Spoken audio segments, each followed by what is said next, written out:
It's the hottest podcast in the world. From WWE to TNA by way of the NWA. It's referee Brian Hebner, legendary WWE referee and Mr. Refin Rant himself, Jimmy Corderas, and OVW and TNA senior official Daniel Spencer.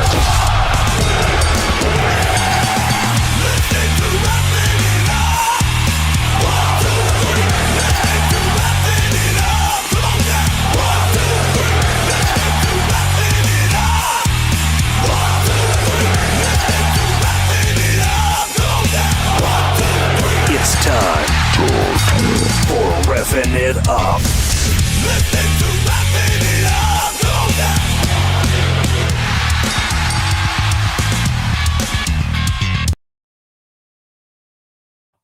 Welcome back to Reffing It Up. I am RJ. Brian, Jimmy. Let's get Jimmy in there. There we go. How we doing, fellas? Oh. Got twigs.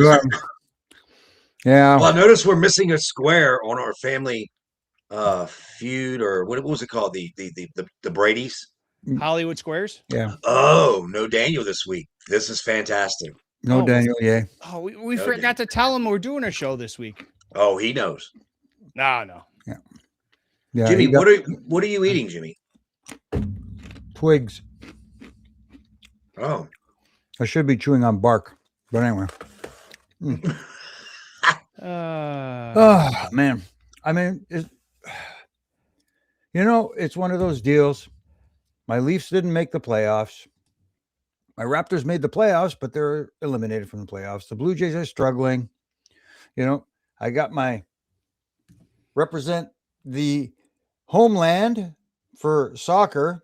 FIFA is coming to Canada and US, and guess what? They didn't qualify for the World Cup. So, Oh no. and on top of that, the vehicle has an oil leak that needs to be attended to. So, oh boy. Yeah, Animals and cars for you. Yeah. Wow. Maybe the animals causing the oil leak. Yeah. Maybe chewing through your mufflers or something. Brake lines. Snacks are the only things I got right now. Just eat and enjoy yourself, Jimmy. RJ, let's move on. You know what?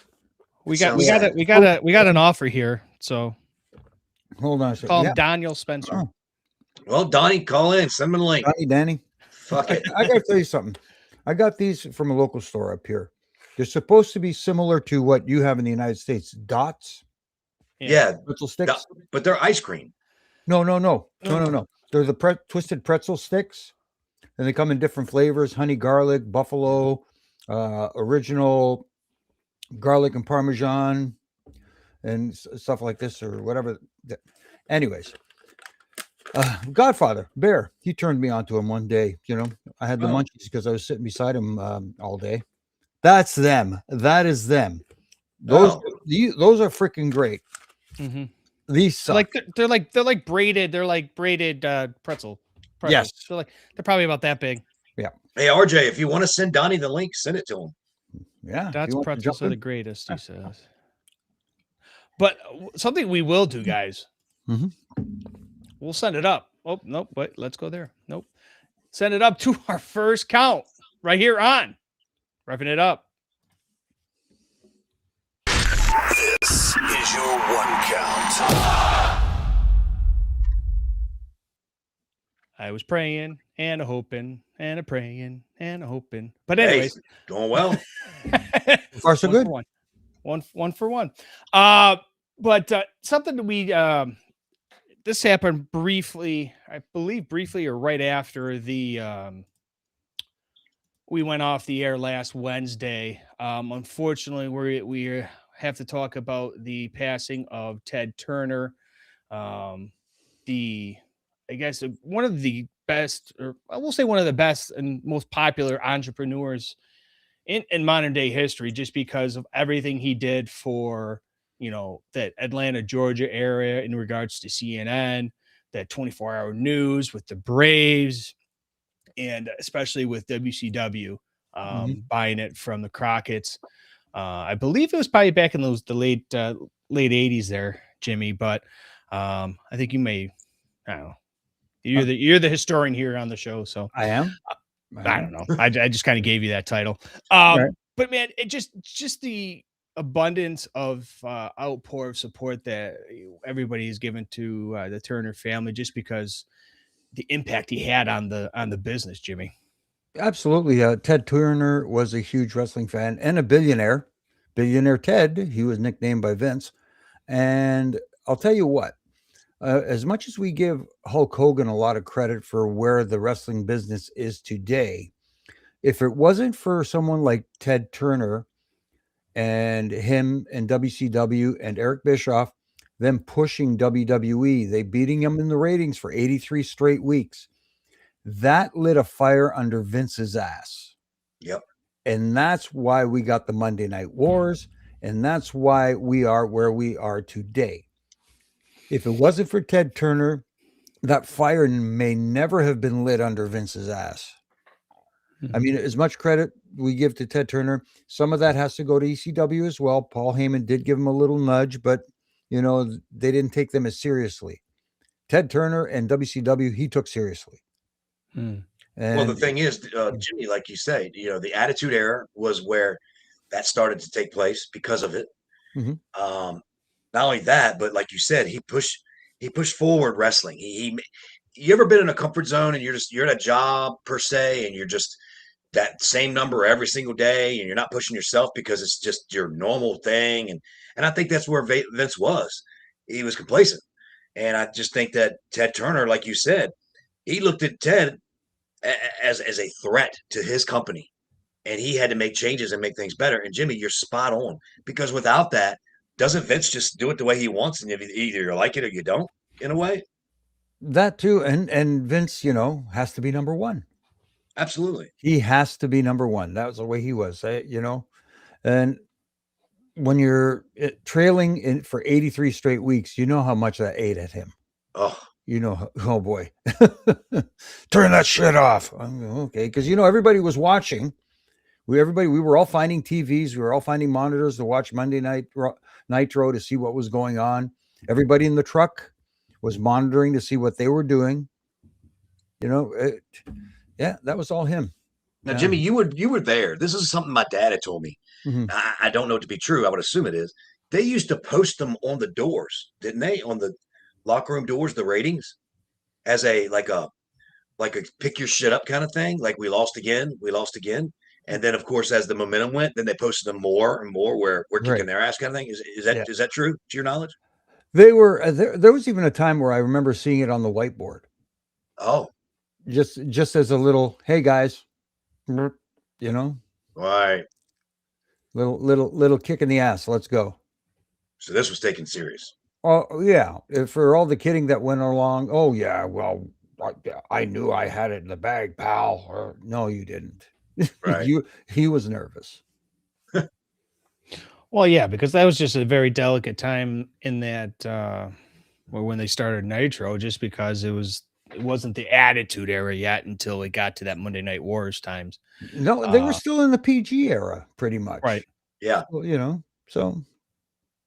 Speaking of filling people's shoes, Daniel's in the audience for. No one could fill his shoes. Oh, Daniel. Can we mute his comments too? Oh, wow.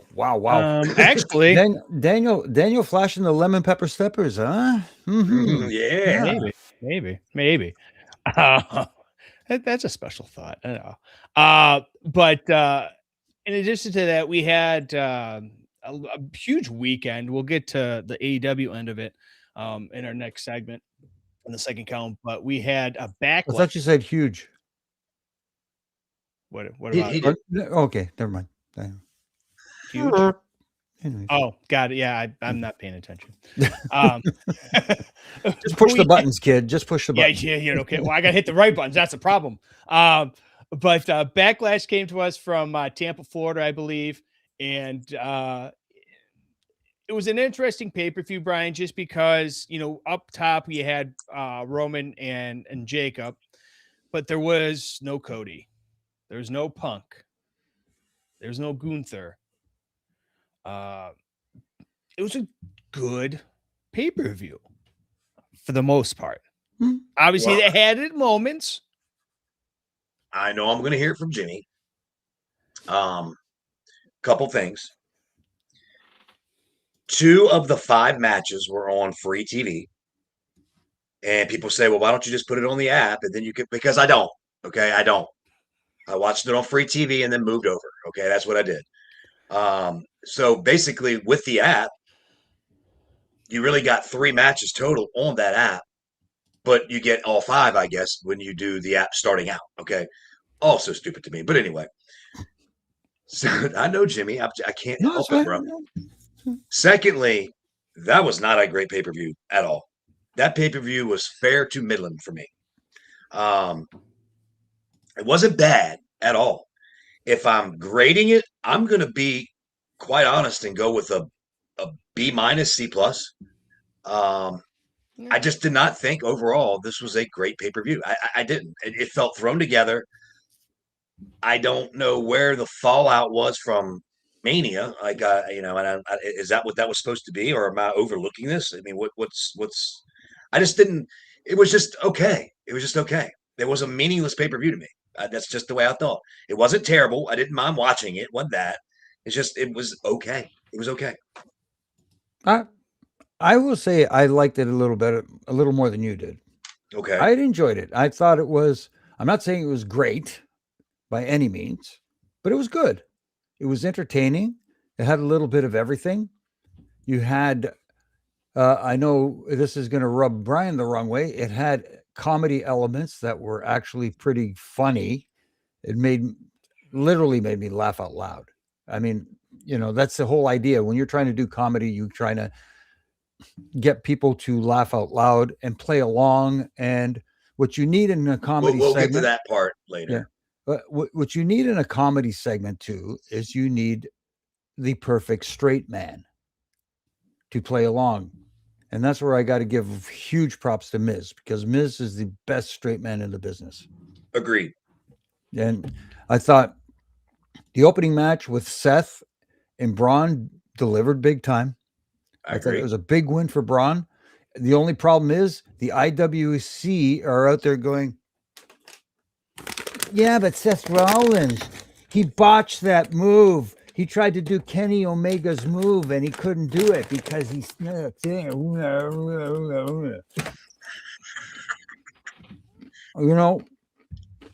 these are horrible. Goddamn. Okay. Anyway. You're gonna ruin your dinner. That's the problem. You have a really, really good match with those 2 guys, and the only thing they could focus on is one slip up in the entire match, which doesn't matter because why does everything have to be perfect? Doesn't. It doesn't. It happens in real life. Guess what? Someone picks up a ground ball, goes to pick it up and to throw it to first to throw the guy out, and guess what? Whoop, slips out of the glove. It's an error. Yep. That's why they keep track of errors in baseball. They happen. They don't call them, oh, batting average, RBIs, home runs, botches. That's not on the list. Well, but that's the thing. It's like you listen to, Busted Open whenever Bully's on, or even Tommy too. Tommy's maybe not as vocal as Bully, but he hates that word. No, and right, and I get it. You know what a botch is? People who use that word that don't know the business. No. The real botch is the condom company their parents tried to use that. Never mind. Okay. Jimmy Corderas is a funny guy, guys. Well, Daniel's not here, so somebody's got to pick up the slack here. That's true. Do you have an Earl Doll tool? Say that again. You do actually. What? No, I don't. I have an Earl book. I say the Earl Doll. No, we're good. We're good. Okay. We'll move on. Favorite match out of this. I really like the Io and Asuka match. We'll talk about Asuka a little bit more in our Raw recap, but what did you guys think of the best match, your favorite match on this card? Me personally, I loved the main event. I thought it was really good. Mm-hmm. I thought it was really good. Told a great story. Again, Jimmy, people were bitching and moaning because Jacob no sold the spear at the end. No, he did sell it. He did sell it. He's showing that he's a madman, and it didn't affect him like normal people. Right. There's a story there. I enjoyed it. I thought that was a great match. Again, guys, I want to reiterate. I didn't think it was a terrible pay-per-view. It just was a pay-per-view that was thrown to you. I mean, to me. Yeah, they usually put this together right after, taken up after WrestleMania, usually in years past. We did also see the emergence again of one John Cena making his grandiose announcement at the pay-per-view where there wait on, RJ. Wait 1 second. What was Jimmy? Jimmy, what was your favorite match? You didn't say. Oh, I'm sorry. I thought he was agreeing with you. For me, Denhausen. No, I'm kidding. I just went to fire Brian up there. No, I enjoyed the main event. I thought that was great. I thought the main event delivered big time. It did what it's supposed to do. Got Jacob over without going over. Yep. And that's what Roman does. And Donnie and I were talking about this. Can we put to bed the fact that Roman Reigns can't work? I mean, the guy is one of the best workers in the business. And guess what? Just because he can't do a twisting, burning 450 hammer Phoenix splash, check, which I bet probably if he tried, he could. But guess what? He don't have to. Nope. No. Because he's a freaking superstar. There are very few attractions in this business, people who are attractions that people actually will pay money to see. Roman Reigns is one of those people. So when Vince McMahon said, this is going to be our guy, whenever it was 10, 15, 12 years ago, when he said, this is our guy, you know what? He wasn't wrong. Nope. He's the man. Was not. Yeah. What did he? Main event. How many WrestleManias? 11. 11 WrestleManias.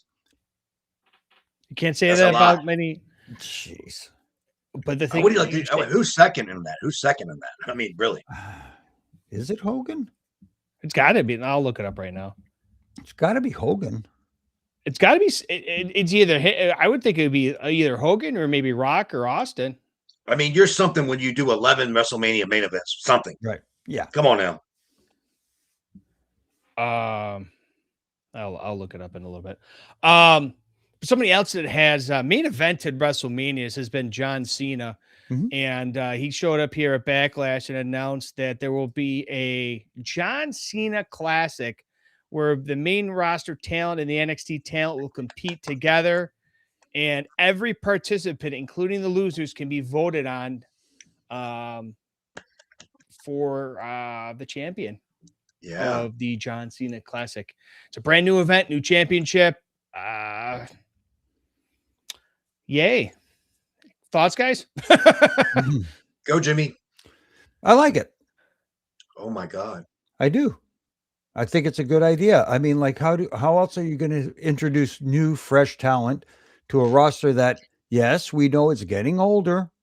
Not that these guys can't deliver. We're not putting them out to pasture yet. But what is the job of the past generation, the veterans, to help elevate the next generation and make? But they're doing that. But Jimmy, they're doing that now. Right. They're doing that now. They brought talent up from NXT. How many did they bring up? 6, 7? Yeah. Yeah. Something. Not all of them are going to hit. Right. Not all of them are going to hit. Let's be honest. I mean, there is a lot of potential there with a lot of them, but still, at the same time, you're talking about a next generation, not just the next, starting 5 or starting 7. You know what I mean? But this is, I think, a really, really good idea. It doesn't mean that everybody's going to get called up at once, because this is going to be a rebuilding process. And that's one of the benefits of having the NXT, the Performance Center, that they didn't have in the past, because once that generation was gone, that's why you got a lot of these peaks and valleys in the business, because you had those hot periods where everybody was hot. All of a sudden, they started fading out, and we go, oh, but we didn't build anything for the future. Who's going to be the next guy? And you may have one or two, but okay. So Jimmy, devil's advocate here. Okay. There needs to be no other title. There's too fucking many of them in all companies. There's just too many of them. Agreed. They don't mean shit no more. Okay. So this could be used as a once a year thing, maybe kind of like the Rhea, whatever, and the battle royal one they use or whatever. Largest Royal Rumble thing every out or yeah, whatever. I'm Yeah. saying it can't Night be of a Champions year-round- one or whatever whatever they call it. Yeah. but it can't be another belt. It can't be. Not only that, you're training your audience now that wins and losses do not matter because if a bunch of fans think this guy's hot, but he gets his ass beat, they can vote for him and he can win. So why even have a fucking match? Why? That's what Donnie just said too, where you can basically vote for somebody that doesn't literally go over but gets over. Or Okay. you know what I mean? So And fans know that, Yeah. right? Fans know they get over and didn't get over. Like, what is the point of the match? That's where I'm stuck. That makes no sense to me. It didn't make any sense to me. Well, either. he says the belt he believes is going to be a trophy, more like what's the Well, one I that hope the so. one champion versus Andre the champion, Giant? the one Andre the Giant Battle Royal kind of thing, whatever. Is this going to be something that they do on a PLE? Is this going to be a weekly, episodic TV? They're going to do it that way. I mean, like, I know we don't know a lot, okay, but I know we know this: wins and losses don't matter. That is ridiculous and stupid. That is just taking fans from one direction to another. So, I mean, why don't we just do that all the time? If fans like somebody, why don't we just vote on them and let's get them over, kid? Like, it doesn't make sense to me. And then we already touched on the belt, but Jimmy, please make sense to that wins and losses do not matter in this tournament because they don't. He said it. It doesn't matter because you can vote who you think should be the champion. That's the confusing part for me. I want to see how that works out because, I understand the fans can vote, but if you're voting for someone who lost, what are you exactly voting for? I'm curious to see what is it. Oh, I thought he did okay. I'll vote for him. I don't know. That's the only confusing part. I think He's they're really trying to make it cute. fan interactive. They're trying to make it fan interactive, but at the same time, I don't know if that is a good course of action. But hey, Jimmy, Wait and here's see. another. Big- Jimmy, here's another thing. I hate to peel the curtain back. Hate to peel it back. Peel it back. Peel it, man. Ultimately, who's going to decide? It ain't going to be the fans, and you know that. The fans never not decide. Cena. They think Really? that's What, the thing. Jimmy? They think they do. Right. They think What I'm saying is, come on. I don't think it's a good idea. I think it's actually stupid. well, I'll tell you which fans actually fans do decide, but it's not the ones that pick up one of these and go. Those aren't the ones that decide. The ones that decide are the ones who go. I bought a ticket. Those are the ones that they listen to. Right. Money talks. Mhm. I looked up the main events of all time. Roman leads at 11, like we mentioned. Yep. He main evented 30, 31, 32, 33, 34, 37, 38, 39, 40, 41, 42. Jeez. Wow. The next closest is Hulk Hogan at 8. He was 1, 2, 3, 5, 6, 7, 8, 9. Mm-hmm. And then Triple H with 7, 16, 18, 20, 21, 22, 25, 32. John Cena and The Rock at 6. The Undertaker at 5 with Shawn Michaels and Brock Lesnar with 5. So, This is an untouchable record. Yeah. Well, No, it's pretty much. It's untouchable. Because I don't see the likes of really anybody that can, unless we get to the point where Cody wrestles for another 10, 15 years, but who knows? And have the main event. Yeah. Right. Oh, that's what I'm saying. That's it's untouchable. When the boss says, "Hey, this guy's going to be the putting food on our tables for years." Let me put it this way. Right. Yeah. Right. Agreed. We had Raw last night, and another so-so Raw. I thought it had some decent points. I do want to bring up here. I caught this was the backstage. Now, okay, I have to bring something up. I have to bring up. No. See, so it has nothing to do with Raw. I have to commend, and everybody in the chat, if you're watching here live on YouTube, Twitch, what have you, we have to give a round of applause to one Brian Hebner. He has not drank in 9 days. Today would be 9. 9 days. He's golf clap. Yeah, that's definitely. Don't clap out loud. Oh no, save the golf claps for the second count. But anyway, Yeah. But anyway, just wanted to mention that. I want to bring up the backstage segment. We saw the match with Io and Asuka at Backlash. We saw the promo backstage where basically it seemed like a switching of the guards, changing of the guards with Asuka and Io. Is this the last we're going to see Asuka? Do you think so, Jimmy? I don't believe so. I think for now, right. I think for now, I know what I've read and stuff like that. I take those with a grain of salt. But for me, I do not believe she is gone for good. I think she's temporarily taking a break to take care of whatever business she needs to take care of, whether it's to decompress, because she's been on the go for a long time now. Mm-hmm. And she goes hard. So you know what? Take care of what you need to do. And if you feel like coming back, come on back. There's room for you. Oh yeah. Doors always open. Yeah. No wonder he hated it. I didn't hate it. It just wasn't that great. It's always better when you're drunk. Well, that's it. No, that's our second count. We got to save it for that. Right. But what did you guys think of the angle, the continuing of the angle with Roman and Jacob? We see Roman come in, roll in, Pierce meets him backstage, and then the after effects of the main event there where Jacob goes off. Do you guys think we saw this a lot with the Cody angle with Roman and the bloodline previously? Do you guys have a problem with them doing this so many times, Brian? Yes. Okay. Kind of like titles. They mean nothing. Kind of like going through an announce table. It means nothing. And how many times can you go through that wall? Jeez. Apparently every week. Yeah.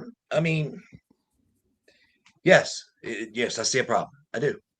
It's like they're not innovative. Like there's different things we can do, guys. And Bully said it perfect. Uncle Bubba, Uncle Bully. Jimmy, you agree with this? Would you rather see somebody get smashed through a table or just a little collapse from the announce table? And they always clear the shit out. Why do you clear it all out? Why do you give a shit? You're trying to hurt somebody. Pick their ass up. Don't do the fucking monitor. Like, it's redundant at this point. It is redundant. And it's not original. And the people that were there last night, they were popping and asking for tables, right? Mm-hmm. Mm-hmm. They popped when they got the tables, but then it just went away. It was like, oh, shit. They went through that. That was bullshit. So I don't know. It's lost its lust. I think we should stay away from announce tables in all brands, in all companies for quite a while, in my opinion. All tables in general. That's true. That's true. Yes. Yeah. Right. Whatever. We'll see. Other than that, I didn't really have a problem with it. I like the unhinged nature of Jacob Fatu. Yes. And I like the fact that he kind of wiped out everybody. Through the wall. Yeah. And yeah, after the pay-per-view, taking out Sean Bennett and doing all that kind of stuff. I mean, I'm interested to see where this goes, because I'm curious to see if they end up pulling the trigger on someone like a Jacob Fatu. Do they see him being someone to carry that championship? Something I was very surprised at. I actually caught some of his media stuff that he's done, like online. Mm-hmm. He did a great job, man. I mean, he's well-spoken, smart. Mm-hmm. That part of carrying the company is not a problem as far as I see. And he relates to the generation that's much younger than me, which is cool. I think he did a great job on the media blitz he did. And I know they measure things by that. That shouldn't be an issue there. I love the guy, man. He's got so many positives and so many things that are upward for him. You know what I mean? So I don't know, Jimmy. I will have to say I got to meet him a little while back, and I felt a little old, but I didn't let him know that when he said, "Hey, I remember seeing you working with my dad," and I went, "I know it was great working with your pops," and Right. still felt old. But it's kind of cool at the same time, though. He's a good dude. He's a really good dude. Yeah. So And Josh brings up a good thing here. He what's says, that? "I really thought Jacob was going to kick Adam Pearce's ass. If that happens, then Roman should absolutely go ape shit and make the challenger clash in Italy." We'll wait and see. I don't know if that's going to be the end I game. don't think Roman should care whether Pierce gets his ass kicked. He just has to worry No. about his own ass getting kicked. Exactly. I don't think Yeah, he right. cares about a rematch. Not at this point. It's interesting that he's saying that he keeps saying you don't belong here in my Yeah. company. He keeps referring to it as his company and his choice and his. We didn't want you here. He keeps saying we. What do you think, Jimmy? I don't know. Come on, Jimmy. He does have family on the board. I don't know. Whether that plays into anything, it probably honestly, won't. I hope not. I don't want to see that being hinted at or trying to have someone try to introduce it and then have it lead to nothing, just like WrestleMania last year. Yep. Well, we'll have to definitely wait and see on that. But something we won't have to wait. Brian, you don't have to hit the button this week because Daniel's not here. What's funny, I'm so used to it, I had it on it. But go ahead, you're right. It is. You can push a button on me if you want, just to make you feel better. It's all good. Well, he'll be back next week. We can look forward to next week. But something we'll look forward to is the Refin review right here on Refin It Up. This is Refin Review.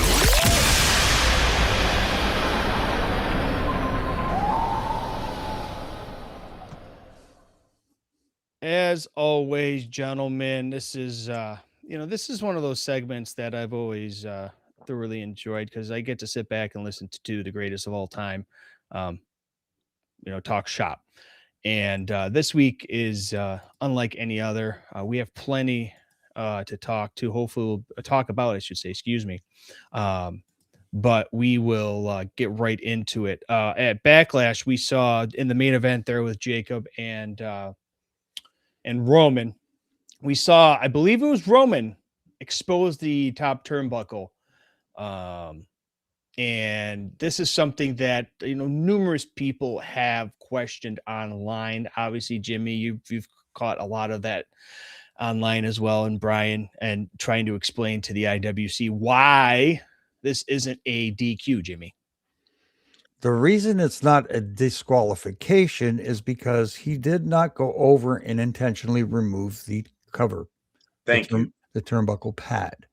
He was in the Tongan death grip.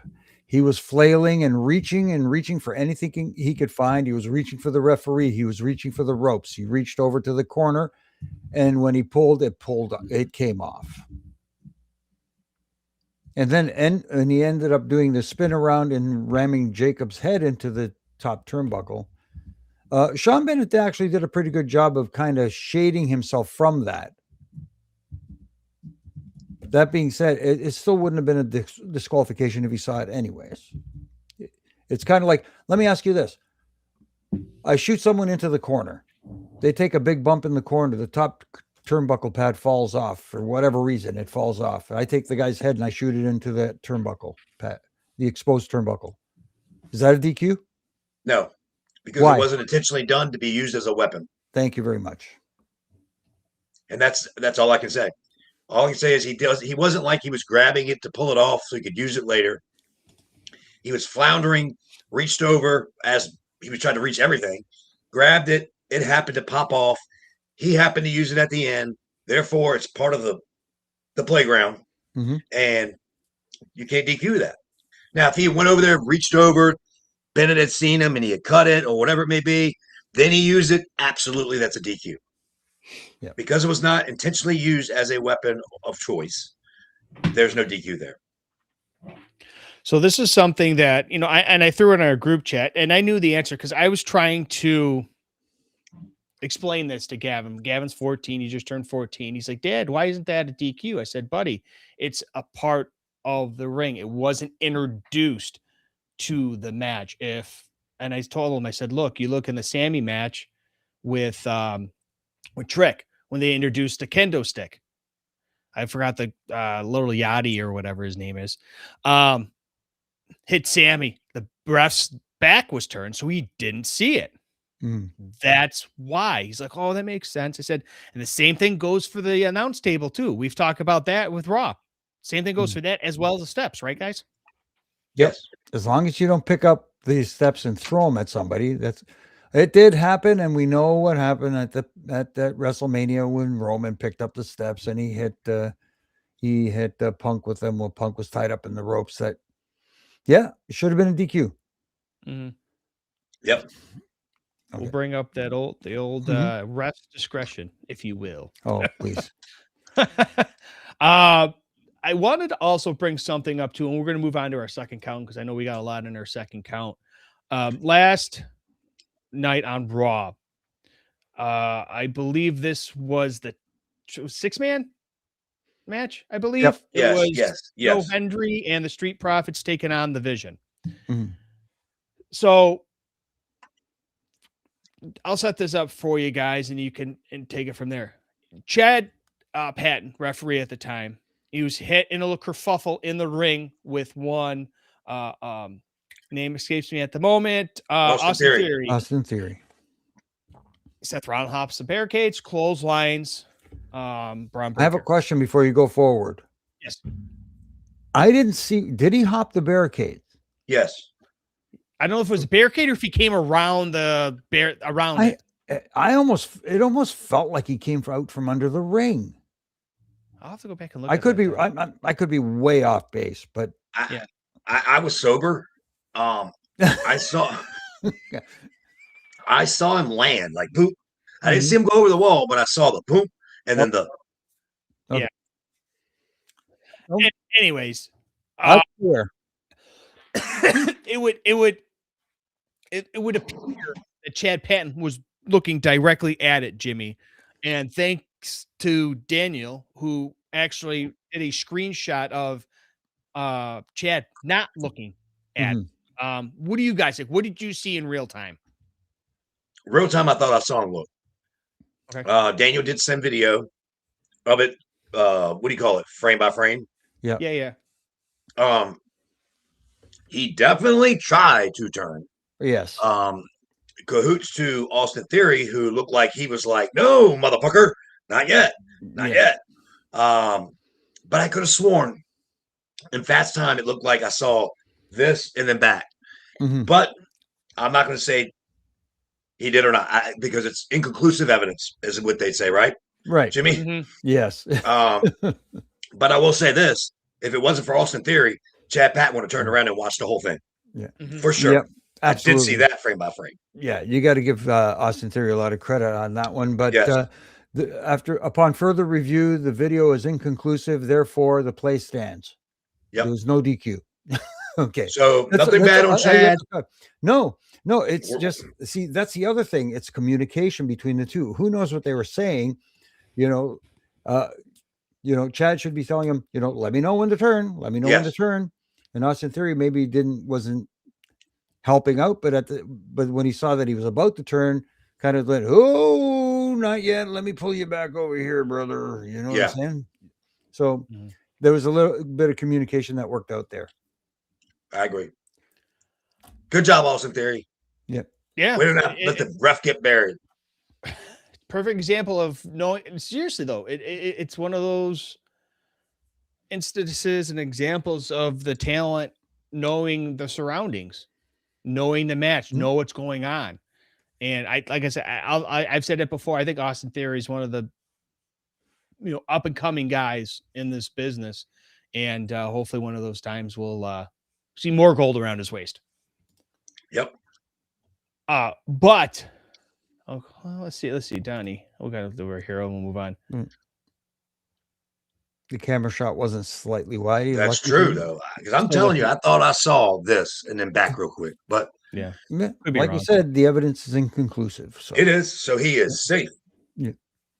You got lucky, Mr. Patton. You got lucky. Yeah. There's always next week, gentlemen. But what we will do now, we will go on to our second count right here on Refin It Up. This will be a good one. This is your 2 count. And a good one it is, guys. Brian, man, this is something that I'm going to start with it because we've talked about previous. The comedy aspect of wrestling that has been in with WWE, whether it be Danhausen, whether it be the Gingerbread Man funeral on SmackDown, there's comedy in professional wrestling. You want to start with this? You want me to start with it? I want to get Holy shit. up the Don't bat. want to end with it. That's Are you going to make me drink again?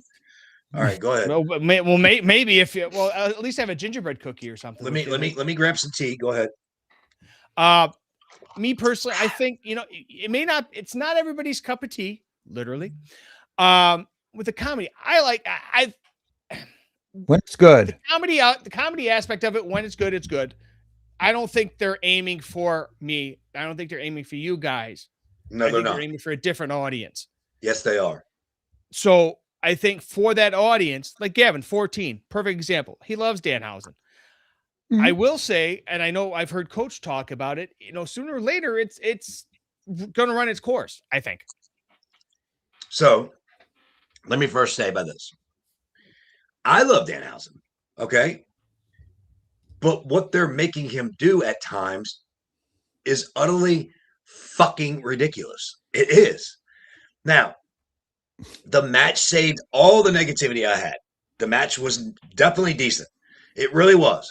And it's because of what Jimmy said earlier, because The Miz and what's his name? Kit Wilson. Kit Wilson. Yes. Okay. They did a fantastic job. I know they had a hard time basing up the little man a little bit because they don't work with him every day. But he was really good. And it was a good match. It was entertaining. So I'll go with that. But how many times can WWE go and fucking promise people these things? And people don't care. I know a lot of people don't care. I do. I see Jimmy right now. I can see it right now. Now, remember, Jimmy, we're not arguing. This is an opinion, right? No, I know. Okay, don't get fired up on me. I'm not drunk. I don't even know how to handle this shit no more.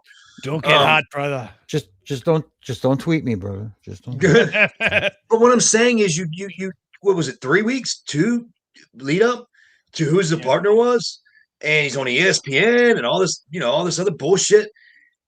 You can't sit here and tell me, guys, that you weren't a little let down, like everybody that was at that place. That the mini Danhausen comes out of this fucking huge box. Was it funny? For who? For a 14-year-old Gavin? Yeah. That's not funny to me. I'm waiting to see anything, honestly, but that. Again, the match saved it because it was entertaining. But my God, it's. I think for me, that's the problem that a lot of fans have when something like this comes up, is their expectations are here. And then they, instead of being here, they make it go here and then here. And they start thinking, oh, what if it's CM Punk wearing the Danhausen makeup? What if it's so-and-so? CM Punk is not coming out in Danhausen makeup. No, I didn't think that main either. event at WrestleMania, and he's going to come back and tag with Danhausen in the makeup.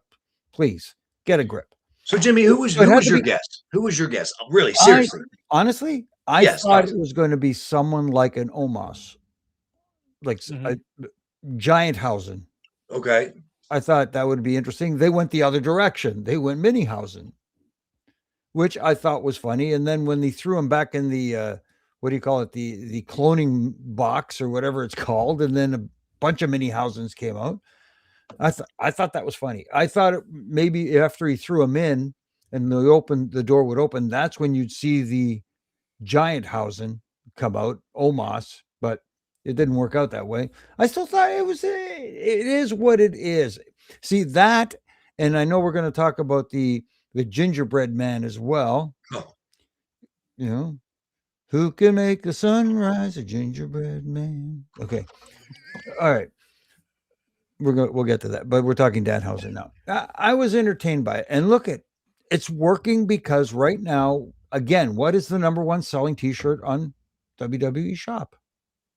Danhausen. Again. Just when you think, oh, well, he slipped down to number 3, he slipped down to number 4, back up to number 1. Okay. But does that make it what everybody wants? Well, it's making a lot of people enough for them to want, because they're buying in. Like, so he was number 1 at the Backlash pay-per-view? Yeah. Was it just him, or was it the Mini House gimmick? No. His T-shirt is the number 1 seller. His merch. Danhausen T-shirt. Number 1 selling T-shirt on WWE Shop. I'm a Danhausen fan. I think a lot of stuff he does is funny. I love his backstage stuff. I love the ESPN thing. I thought about something today that he could have done that I watch. I'd love to see him host the Family Feud. I would love that shit. It'd be so good. That would be funny. But this is like degrading my age. This is like degrading my funnyability. Like, it's just like, really? Okay. Can I ask you a question? Sure. Did Crash Holly do the same thing with the 24/7 championship? In a way. Yeah. I found that hilarious. I found his stuff funny. I found it goofy, him trying to take a nap in the APA office and me trying to quiet count while Gerald Briscoe put his one finger on top of him to see. Now that's the finger poke of doom right there when he was pinning. Right. Danhausen was told to find a partner on May 1st. It was a 1-week build. WWE didn't actually tease any names, but their social media did. And that pissed people off. So why would their social media do that, though? That's the problem. My expectations were here, Jimmy. They never went here. They were here. You know what they ended up being? Down here. Here. Yeah. Actually, mini house, and we're down here technically. So keep in mind that was El Torito. He did great. I'm not degrading him. Him and Hornswoggle had the WLC match, the greatest WLC match of all time. Yep. Because he was working in Mexico as well, I believe. Yeah. Until he came up here. Mm-hmm. I had a thought and I lost it.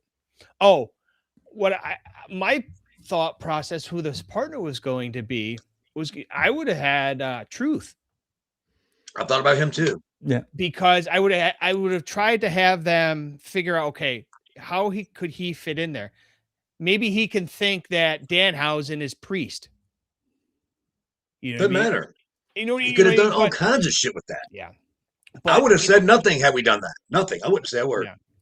Yeah. I got the chuckle when the little guy came out. I got a chuckle, and then I'm like, all right, well, whatever. It is what it is. So you enjoyed that. There it is. Mascarita Dorado. Or Torito for WWE fans, yes. Yeah. Okay, that's why. Yeah, there's the confusion. Which is not confusing. It was okay. It's the same guy. Yeah, it was the same guy. Okay. It was okay. It wasn't like I said before. They're not aiming it for me. You know what I mean? Was Gavin Knotts on the couch watching this? He was laughing. It wasn't like falling over crying. He's laughing so hard, but he's like, yeah, he found it funny for the most part. Okay, we can move on. I'm not saying, guys, the match saved it. I'm just saying, as Jimmy said, expectations were here. They ended up being down there. So, thanks, Donnie. Great minds think alike. Yeah, got 2 words for you. Anyway, but I will say something that I didn't care for, and I'm sure you guys. It was this whole gingerbread man thing on Friday. I just didn't get it. Friday, okay, we're going to disagree here because Friday was the only time I enjoyed it. What? Up until then, I was like, okay, are we done with this? And then they went 100% head first, full bore, and dove into this whole funeral thing. And I was laughing my ass off because everybody was so serious throughout this whole thing. Like they were treating it like it was an actual funeral. Everybody's wearing black. Everybody's somber. Everybody's telling stories. That video they showed with AI. Yeah, if you don't like the AI guys, it was hilarious with him and all those historic moments in WWE history, and there's the little gingerbread man, and Sammy is the only one running around. Are you guys serious? Do you guys not see this? How ridiculous this is? That was comedy gold. We talked about straight man. Sammy was the perfect straight man that made that damn thing work. And then when that stupid little yachty, who drives me nuts, I don't understand why he's there, because Trick Williams doesn't need him one iota. But still, when he did the Undertaker sit up in the casket and you see that gingerbread head come up like that, I spit out my drink, man. I laughed my ass off. Well, and you know what that was? That whole thing was, that entire thing. Yeah, was dumb as fuck. Was a big this to the entire ICW, who keeps whining and complaining about everything. Oh, you don't like it? Well, guess what? We're going to give you more. Bitch. I get it, Jimmy. I get it, Jimmy. But my God, how many segments was that? Like 4 or 5? They could have gone on all night. I don't see, because you got talent sitting in the back getting cut because they can't get fucking TV time, but we put a goddamn gingerbread man out there to get fucking buried. That talent can get people talking like the gingerbread man was. Maybe they wouldn't get cut. Well, they have a choice because they're getting written stories for. Well, hey, guys go out there and they can book one, but Jimmy, they can find one for a fucking gingerbread man, but can't get any for a New Day. Yeah. Well, I'm just saying they don't focus on tag teams. That's the problem. They do not focus on tag teams. They have again another topic of conversation Donnie and I had, where they have 2 tag team champions, one on Raw, one on SmackDown. And how many tag teams do they have? Not enough for 2 championships. Right. I agree with that. The women's championship, how many champions do they have? Tag team champions. One. For technically 3 brands. Mm-hmm. Raw, SmackDown, and NXT. I thought NXT. Oh no! No, they don't. No, they don't. So why not with the men's? The same thing. Why not? Yeah. Jimmy, do you watch any cartoons? Donnie DeSilva, if you want to be here on the live audience over on YouTube, feel free to subscribe on YouTube. Donnie DeSilva says Gingerbread 316 says I just baked your ass. Good one, Donnie. I guess you were entertained too. Shallow-minded. Get yours at shallow-minded.com. I think you gotta be baked to understand it, but that's beside the point. Do you watch SpongeBob SquarePants, Jimmy? No. Jimmy? What? Do I watch what? SpongeBob SquarePants. Okay, I think that's a hard no. Answer. That's a hard no. A hard no? Yeah. What the fuck is SpongeBob SquarePants? It's a cartoon. I know it's a cartoon because I've seen pictures of it, and I've seen 10,000 guys on Twitter that have them as their profile pic and some stupid name. That's about all the interaction I have with SpongeBob. Shit your pants, whatever. Okay, I was just trying to see. Go ahead. I know I was trying to see your level of entertainment because I don't watch that shit either. I think it's fucking stupid. All right, that's anyway. For me. That's on the same level as Big Bang Theory. No thanks. I can't stand that show either. No. So stupid. I watch comedies. Okay. Somebody I can't stand is one Paul White. And it's somebody that you guys both have. Why can't you stand him? What's wrong with Paul White? I can stand him. I like him. Oh, you can. Oh, I thought you said can't. Oh, I was like, wait a minute. I'm about to block you out. I thought we were going to have an episode of Seinfeld here. Can't stand you. Can't stand you. All right. No, of course not. I love the Big Show or Paul White, whatever. This is something that he's hinted at a possible comeback into in-ring work. And I believe this was he talked about this on Chris Van Vliet show, I believe. I could be wrong. But Brian, dude's down a considerable amount of weight. He's in probably the best shape he's ever been in. Yes. I'll say this, man. I had the privilege and the honor of traveling with Paul, and what a great, great guy. He is the softest individual, man. He'll do anything for you. I remember when I went to AEW doing the TNA cross promotion, and me and him sat down. We had lunch at the hotel. Never missed a beat. Of course, he was eating a shit ton of food. Made me look Protein. like a Protein. bird. Protein. But brother. anyway, what'd you say, Jimmy? Protein, brother. Protein. Yeah, protein. Yeah. He never mentioned anything like that. And I'm seeing all these things, and I have his number, but I guess it's no good, so I'm sure I can get it. But I just want to say, man, I hope he makes a comeback. And I know he's saying he's not trying to win gold. He's not trying to do this. He's actually trying to put some people over, get back in the ring, and just so he can say he did it and get back weight-wise where he wants to be. He's in phenomenal shape right now. And I see these videos where he's working his fucking ass off. I am pulling for him more than anyone in this world that I know of. I'm sure he's got many other people doing it. But, man, Paul, Big Show, I am pleading for you to continue this path that you're on and get back in there and smack the shit out of somebody's chest, choke slam somebody through the ring, just not me anymore. I'm excited. I want to see this happen. I really, really do. And I want to see it for him personally. No other reason. I just want to see him do his entrance, come down to the ring, and put on a show. Because, golly, he deserves it. He deserves it. I hope he can. I hope, like Donnie mentioned, his knees are a little bit. They're bad. They're bad. Hopefully, he could work on those and get them better. And what I'd like to see him do, especially there in AEW, because I've felt it before, I want it to chop the shit out of a lot of people over there. And so, hey, kid, you want to know how it really feels? Whack. You remember that? You remember that in Dublin when I got yes, I do. stopped in the lobby of the hotel. Yeah. And if it wasn't for the furniture, I would have ended up outside. He hit me so hard. Yeah. Yes. Yeah. Yeah. I remember you saying that story. That was like in the middle of the night, right? Middle of the night. It was in the morning. Sun's already came up. Maybe it was a different story then. No, it's the same story. We were 2 nights in Dublin. We pulled an all-nighter, RJ. In Dublin. We were doing everything from the spoon game to all this stuff. The spoon game is classic. We'll talk about that another day. Please remind her. Jot it down there. Fit Finley I love Fit. And then we started doing this cut the cards, and the loser, low man, gets chopped by the other guy. And I was sitting off in the corner, wasn't playing the game. So finally, Fit caught me not playing and says, "Oh, you haven't cut the cards yet, Jimmy. We're cutting the cards, me and you." And I went, "Oh shit, here we go." So we cut the cards, and guess what? It's like 5:30 in the morning now.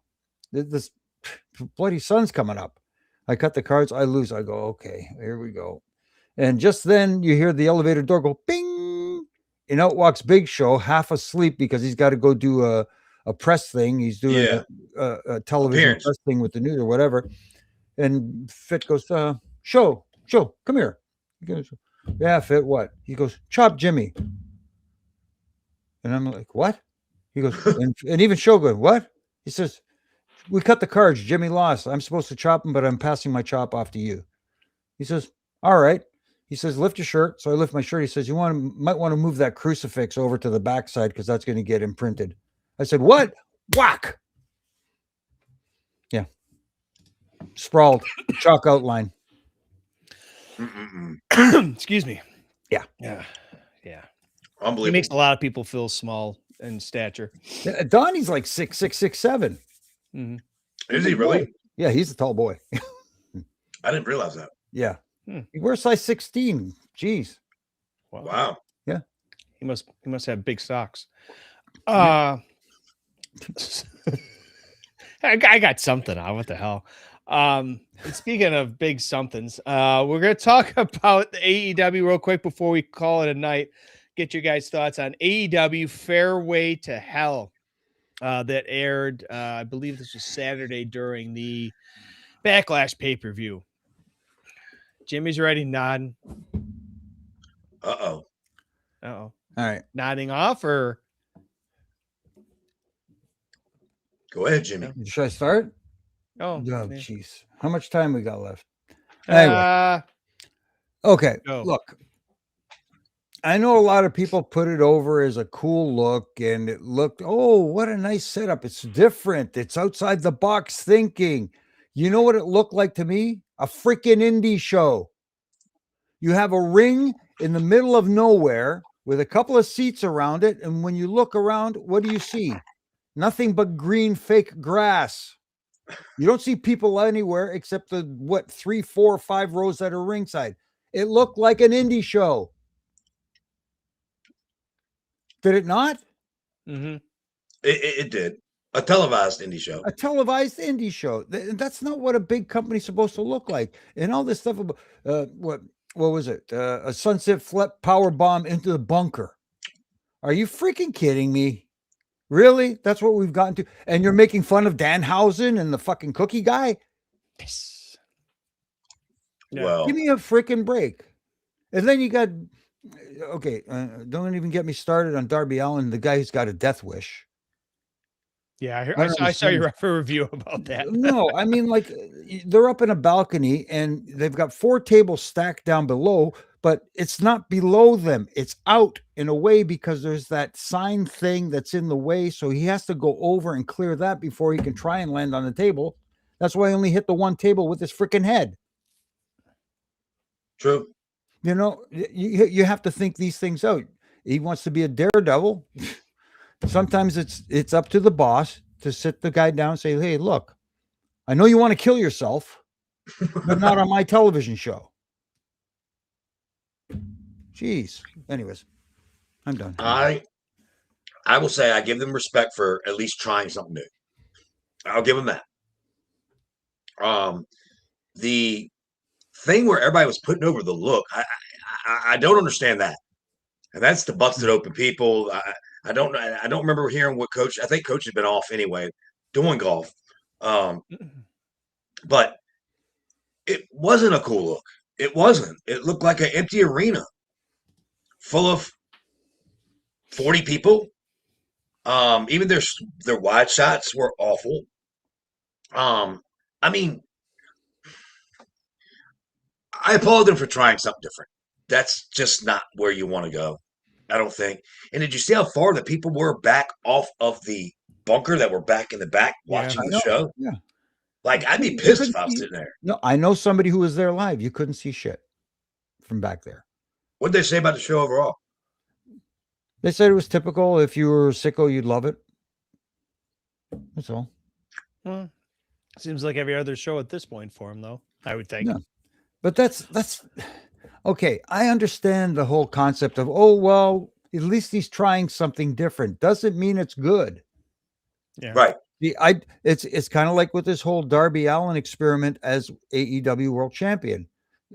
You know, props for pulling the trigger, but to me, that was the wrong decision because you shot your biggest draw, the guy that's getting you people coming back to watch your program, not only on television, but live and putting asses in seats, MJF, and you just freaking neutered him.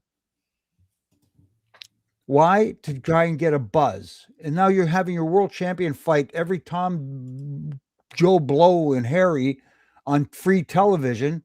So now your title has become what? Your Intercontinental Championship. Basically, it's your TV championship now. It's not your world title anymore. It's not special anymore. And all those title defenses he's had, which one of those guys actually earned a title shot? 0. Thank you. So why is the world title special? I don't understand it being defended every week either. I don't get that. It's this whole idea of, oh, he's a fighting champion. Okay, you have several other titles. Moxley could be your fighting champion every week. Okada barely defends his title. What's the other one? The TNT. Jack Perry just lost it to who? To Mark Davis. Boy, that'll put butts in seats. That was a national championship. He lost. I don't know. There's so many. There's too many. A lot of championships. You got tons of championships that don't get defended on your television, and your world title is the one you choose to put on television every episode, not only on Dynamite but also on the show that nobody watches, Collision. Right. And Donnie said it. Donnie said it really well. It did look like a pandemic show, like from 2000 and whatever. It looked like a show that was done during the pandemic. Yeah. And there's the other comment there. He has to defend every week because if he's not bumping, they have no idea how to make him interesting. Yeah, pretty much. I guess he's defending the championship tomorrow night. Matt said. Yeah, it was supposed to be against Okada, but apparently Okada had to go home to Japan and take care of some business. So now it's going to be Takeshita. Yeah. Is it really? Yeah. Never heard anything about that. Yeah. Don't get me wrong, Takeshita. I'm a big fan of Takeshita. Oh yeah, he's a great. That's not the point. That's not the point. Again, yes, that's not the point. His deal is with Okada. That's the match they're building to between those two guys. So why is he all of a sudden stepping in for him? Right. You know, I get it. Don Callis family, one of the 42 members. Yeah. Anyways. I want to touch on this too, guys, real quick. This whole MJF putting his hair on the line. Why? Because he went to Turkey and spent thousands of dollars on that new do. And how does anybody know that?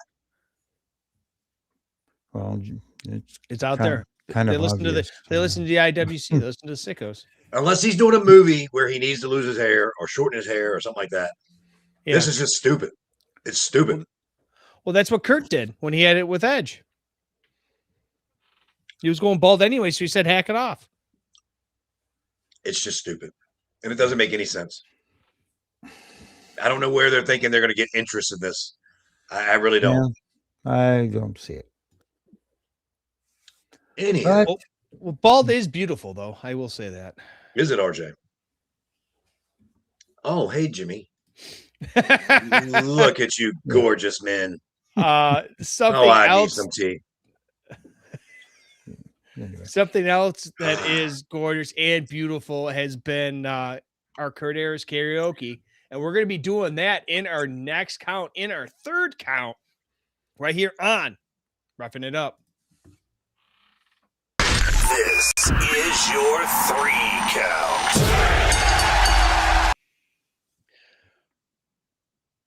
Like we mentioned previous, guys, this has been, these shows, obviously we wish Daniel was here. He's driving out to, were they, Sacramento, right? I believe. I think it's what he said last week. Yeah. Oh, he's on his way out to California. Excuse me. Going back to Cali. Yeah, they keep going out there. So it's a good Lord, they can go there all they want. Oh my God. Because you guys didn't run out there that much for when you were there, right, Brian? You didn't go out there, right? No. Because you're more Orlando most of the time. I don't feel like walking around zombies. Oh, that too. Well, they'll be booked. I'm sure that'll be the next people that are booked.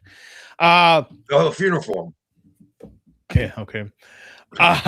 But we will there's no easy transition there from zombies. I hate doing it to you, Jimmy, going from zombies to karaoke, but I'm gonna try to nail it home.